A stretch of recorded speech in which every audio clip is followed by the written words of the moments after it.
네, 안녕하십니까? 유쾌한입니다. 이번 주제는 시공업체와 안 싸우고 집 짓는 방법에 대해서 한번 얘기해 보려고 합니다.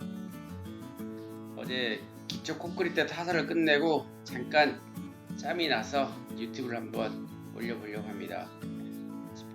기초 타설을 하다 보니까 공구리 친다고 하죠. 하다 보니까 어제는 정말 땀 범벅이었습니다. 건축주분이 같이 집을 짓고 있거든요. 근데 어제 고기 사준다고 하시는데 고기고 뭐고 간에 힘들어서 얼른 집에 가신다고 했습니다.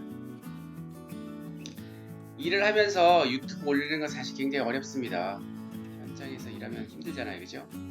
근데 짬짬이 유튜브에 구독자 수가 한 분, 두 분 늘어요. 근데 그걸 보면서 아 그래, 내가 이 유튜브를 처음에 만들려고 했던 것이 집 짓고자 하는 건축주분들이 꼭 알았으면 좋겠다고 하는 그런 취지로 준비를 했는데, 내가 건축주라도 이런 걸 정말 알고 싶어 할 텐데 라는 생각이 들어서 다시 또 짬을 내 가지고 이번에 또 올리게 됐습니다. 네, 지금도 이제 계속 현장에서 일이 벌어지고 있는 거죠. 뭔가가 벌어지고 있는데, 이번 주제는 건축주 입장에서 건축을 하면서 마음고생을 굉장히 많이 해요. 그죠? 마음고생을 굉장히 많이 해요. 집 내부에서도 부부가 싸울 수도 있고 부모 자식 간에도 싸울 수도 있고 정말 의리상해가지고 집 짓고 만나지도 않는 경우도 있고 그래요. 그럴 수도 있고 또 건축 사무소하고도 또 다툼이 있을 수도 있고, 제일 많이 다툼이 있는 게 시공업자와 건축주가 되겠죠. 가장 오랜 시간 가장 중요한 결정을 두고 의논을 하는 파트너가 되다 보니까 그렇겠죠. 그래서 이런 그 마음고생을 하는 걸 보면서 이유가 뭘까 좀 곰곰이 많이 생각을 해봤습니다. 그래서 그 내용 세 가지에 대해서 한번 얘기를 하면 될 것 같더라고요. 원고를 한번 써봤는데 정리가 되는 게 세 가지였습니다. 첫 번째는 what, 그리고 두 번째가 who, 세 번째가 how에 대해서 좀 명확하게 하면은 훨씬 수월하게 집을 지을 수 있다 라는 그런 결론에 이르렀습니다. 그러면 하나하나 보도록 하겠습니다. 먼저는 본인이 원하는 것이 무엇인지 명확하게 알아야 됩니다. 어떤 집을 짓고 싶어요? 방 3개, 화장실 2개, 싱크대는 뭐 3m 해주시고 한색 걸로 해주시고, 대략의 두리뭉실하죠. 내가 뭘 원하는지 명확하게 나와야 돼. 명확하게. 나도 모르고 당신도 모르고 그럼 다 같이 헤매는 거죠. 이렇게 그냥 쉽게 해서 명확하지 않게 일을 시작을 하게 되면 그때부터 늪과 같은 상태로 빠지게 됩니다. 점점 일은 진행은 되게 되고 사람들은 점점 많은 사람들이 합류하게 되고 사람들이 많이 모여서 갈팡질팡하는 상태가 되어버리는 거죠. 그래서 제일 첫 번째 중요한 게 뭐냐면 내가 원하는 것이 무엇인지 명확하게 알 필요가 있습니다. 물론 갈팡질팡해도 3개월 지나면요 집은 지어져요. 네, 이러나 저러나 집은 지어진다, 그런 우리들만의 그 얘기가 있는데 집은 지어지죠. 근데 돈을 들여가지고 몇 억이나 들여가지고 집을 짓고 평생에 한번 질까 말까 그런 집을 짓는데, 짓고 나서도 화장실이 작다든가 안 그러면 또 뭐가 있나요? 또 화장실 구조가 이상하다든가 아니면 싱크대가 마음에 안 든다든가 창문이 작다든가 이러한 기능에 대해서 불만이 있으면 평생 찝찝하잖아요, 그죠? 또 기능적인 부분도 있고, 또 중요한 건 하자에 대한 부분이에요. 정말 하자는 굉장히 심각한 거죠. 기능적인 거 참고 산다고 하면 참고 살 수 있지만은 하자에 대한 건 참을 수 있는 부분이 아니거든요. 재산상의 손실도 크죠. 천 단위도 왔다 갔다 하게 되고 그 다음에 집에 심각한 문제가 되기도 하고 그렇습니다. 이런 문제가 그대로 남는다는 거죠. 자, 그래서 처음에 무엇을 원하는지 명확하게 잡은 다음에 건축을 들어가는 게 중요합니다. 첫 번째, 왓에 대한 부분에 대해서 좀 얘기해 보도록 하겠습니다. 명확하게 하는 건 쉽게 얘기하면 설계죠, 그죠? 건축 허가용으로 도면 그려달라고 얘기를 하면 300만원, 200만원에 300만원 주면 허가방이라고 해서 허가가 받기 위한 용도로 도면을 그려줍니다. 그거는 허가용으로 끝나는 거예요. 많은 부분들이 그것도 도면이니까 그걸로 집 질 수 있지 않느냐라고 생각하는데 전혀 그렇지 않습니다. 시공 도면이 있고 그 다음에 허가용 도면이 따로 있다고 명확하게 아셔야 되겠습니다. 많이 헷갈려 하시는데 그걸 좀 명확하게 하시고, 우리가 이제 뭐가 있나요? 저기 본부사들도 보면 대행하는 것처럼 건축사 사무실에서 건축 허가받기 위한 임시적인 도면이라고 생각하시면 되겠습니다. 허가방 도면이라는 것이요. 그게 있고 건축자는 실질적으로 집을 짓기 위해서 설계 도면이, 시공 도면이 필요한 거죠. 네, 그래서 이 부분을 많이 이렇게 돈 때문에 생략하려고 하고 놓치는데 이건 반드시 꼭 챙겨야 될 부분입니다. 반드시 문제가 됩니다. 한번 생각해 보죠. 자, 건축주가 원하는 요구사항을 다 접수해야 돼요. 미팅을 해야 되죠. 그 다음에 머리를 싸매가지고 도면을 그려. 그 다음에 또 들어가기 위한 자재 같은 것도 다 파악해가지고 다 집어넣어야지 돼요. 그렇게 해서 도면을 임시로 그려요. 그린 다음에 다시 건축자 미팅을 합니다. 이거를 3차례, 4차례 수정해서 완성을 시켜요. 뭐 짧게는 한 달이지만 길게는 2달까지 갈 수 있겠죠. 이 정도 도면을 그려내는데 얼마 정도면 여러분들이라면 돈을 치르겠습니까? 얼마 정도 받기를 원하겠습니까? 한 블로그에 공개한 건축 설계비에 대한 부분을 한번 보도록 하겠습니다. 자, 항목을 4가지로 나누는데 건축 설계비, 도면 그리는 비용 평당 15만원, 그 다음에 인허가 대행 비용 평당 10만원, 보조 설계비 평당 10만원, 그리고 인테리어 설계비 평당 10만원 해서 평당 45만원 정도로 책정을 했더라고요. 그래서 30평 규모라고 한다면 1350만원 정도 되네요. 그러니까 설계 비용으로 내가 원하는 걸 정확하게 왓에 대해서 그려내려고 한다고 한다면 적어도 1000만원 정도는 생각을 하셔야 된다는 거죠. 이렇게 해서 30에서 40평 정도의 도면이 나온다고 한다면 내가 지으려고 하는 것이 명확하기 때문에 남의 시공을 생각하면 돼요. 그런데 플랜에 대한 부분이 자꾸만 혼란이 있게 되게 된다고 한다면 그때부터 마음고생이 너무너무 심해지죠. 그리고 시공팀도 굉장히 많이 짜증을 내고 그렇습니다. 그래서 이 3, 40층 도면에는 구조에 대한 부분뿐만 아니라 전기, 배관, 통신과 같은 설비에 대한 부분이 다 포함이 되어 있는 거겠죠. 네. 그러니까 지인이 얘기하는 뉴질랜드 같은 경우에는 도면이 한 100장 정도가 된다고 합니다. 그래서 아주 한 개 한 개 철근, 배근 같은 경우에도 그런 도면까지 싹 다 들어가 있는 거겠죠. 주방이면 주방 도면 따로 있고 화장실 도면 따로 있고, 그래서 그 도면대로 정확하게 지켜서 시공을 해야지 시공업자 같은 경우에는 디테일이 없기 때문에 명확하게 그 약속을 지킨다고. 우리나라는 그 정도는 아니지만은 100장은 아니지만 적어도 20장에서 30장 정도의 도면을 가지고 세부적으로 원하는 것이 무엇인가에 대해서 그리는 그런 도면이 필요하다고 봅니다. 네, 근데 이제 허가방 도면을 가지고 이제 건축을 시작하면 어떻게 될까요? 그때부터 헤매기 시작을 합니다.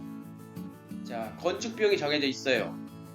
정해져 있다고 한다면 시공 방법하고 자재비를 두고 시공업자가 실갱이를 하게 되는 거죠.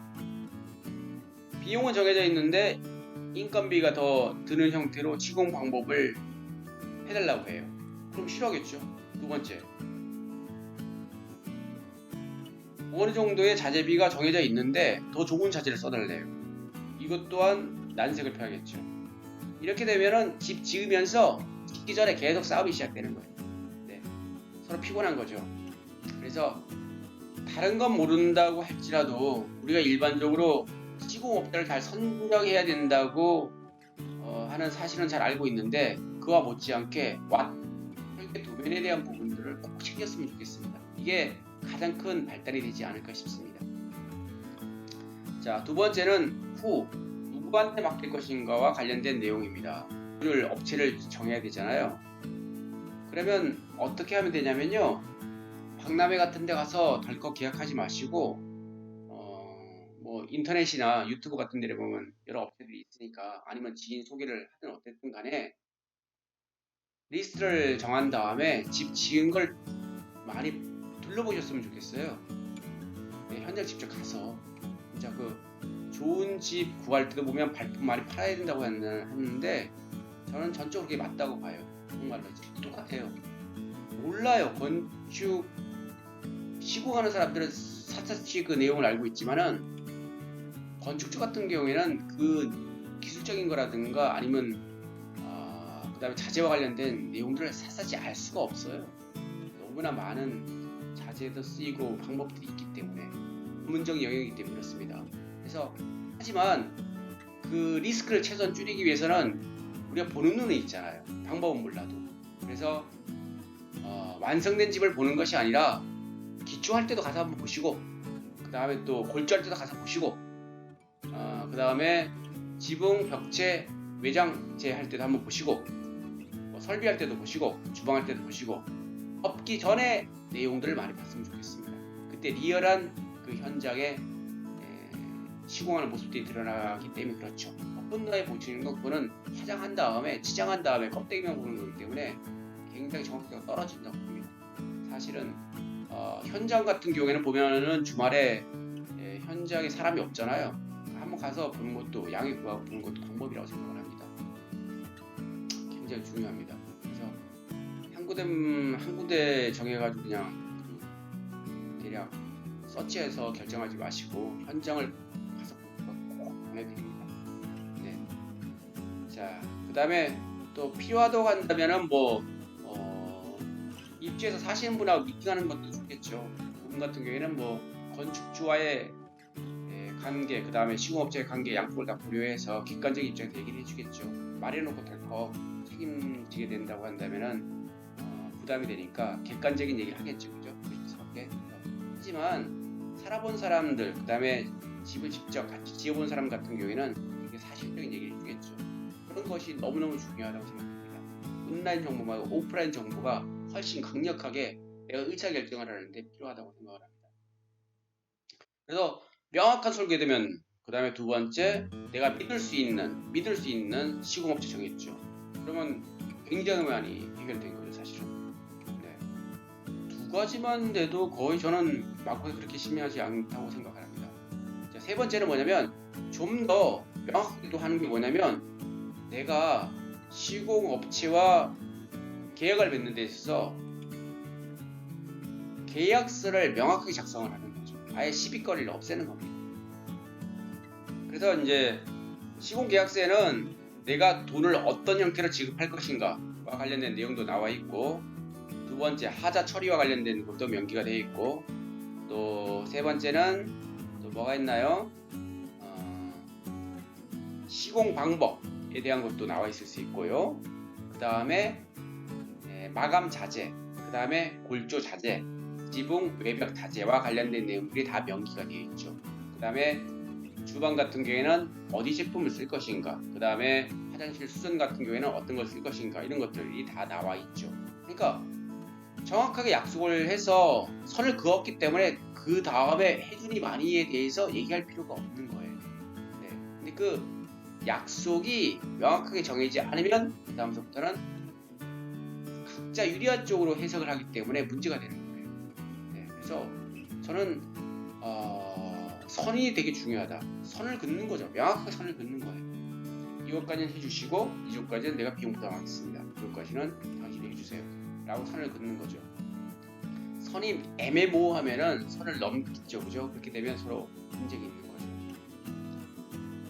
그래서 다시 한번 말씀드리는 건 명확히 하는 게 필요하다는 거죠. 명확히 하세요. 명확히. 계약은 명확하게 꼼꼼하게 하세요.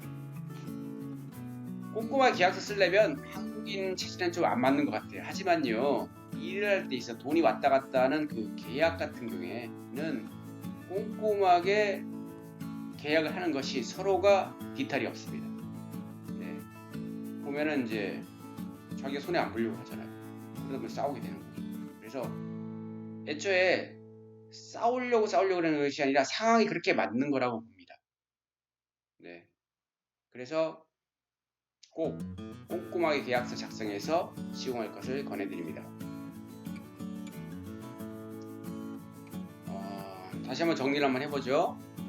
무엇을 어떤 도면을 가지고 도면을 준비해서 시작할 것. 두 번째, 믿을 수 있는 업체를 선정할 것. 세 번째, 명확하게 시공 계약서를 작성해서 시작할 것. 이 세 가지가 된다고 한다면은 뒤에는 큰 후환은 없을 것 같아요. 그 다음에 이제 그거 가지고 해가지고 제대로 되고 있는지에 대해서 확인만 하면 되는 거니까요. 그죠? 근데 마음고생이라고 하는 건요, 주로 의사결정 아니면 또 협상에 대해서 생기는 거거든요. 시공하는 데 있어서 뭐가 문제가 돼? 다 시공업체를 다 알아서 하는 거죠. 그래서 마음고생이라고 하는 것은 제가 볼 때는 의사결정이나 협상에서 문제가 생기기 때문에 그걸 애초부터 다 해결하고 들어가는 거죠. 그러면 굉장히 여유있게 스무스하게 준비가 됩니다.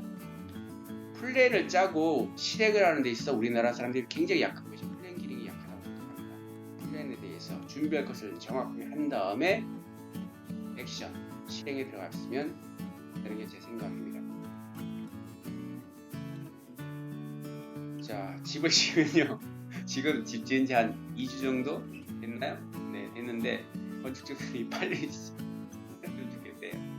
마음 급하죠. 네, 하지만 그 빨리 집을 갖고 싶은 열정 못지않게 차근차근하게 좀 준비하면서 했으면 좋겠습니다.